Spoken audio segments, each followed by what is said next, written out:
সামনে যে ড্যামটা দেখতে পাচ্ছেন, এটা অ্যাকচুয়ালি এখানে একটা ড্যাম আছে। তো সারদা দাদার ড্যাম এটা। আর যেটা খুবই ইন্টারেস্টিং কথা সেটা হচ্ছে কোয়ার্ধারের যে রাজা ছিলেন, আমরা শুনলাম এটা ড্রাইভারের কাছ থেকে, যে কোয়ার্ধারের যে রাজা ছিলেন তিনি এই ড্যামটা তৈরি করেছিলেন প্রথম, এবং সেটা আজ থেকে 1000 বছর আগে। কোয়ার্ধার সেই একই রাজা ওই মন্দিরটাও ভরামদেও না ভোরামদেও মন্দির তৈরি করেছিলেন।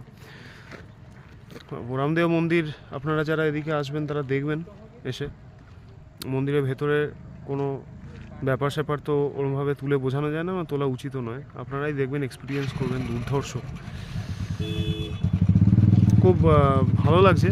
প্রচণ্ড গরম, পুরো তেতে আছে, কিন্তু এক্সপিরিয়েন্স করার মতন জিনিস।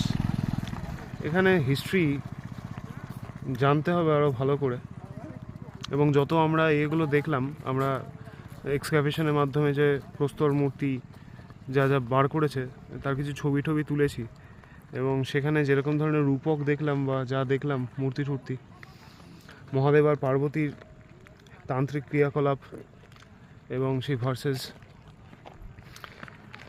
এবং তার সাথে আরও পার্শ্ব চরিত্র যাদেরকে ওই প্রস্তর খণ্ডগুলোতে দেখা যায়,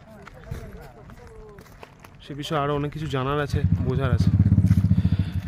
এটুকুই।